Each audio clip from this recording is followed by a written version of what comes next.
Why can't the bed be placed against the wall? The traditional bedroom layout puts the bed in the middle. Once the wardrobe is placed, there is only a narrow aisle.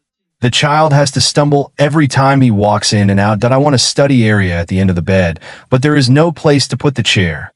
The helpless child can only lie on the bed to do homework that he accidentally sprained his waist. Look at me using the gauze curtain to wipe his butt and show you my skills.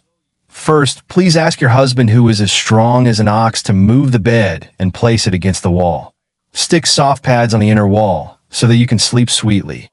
Then dig 2 thin holes in the space above and cover them with wood veneer to make a bedside table, which creates an atmosphere for reading before going to bed.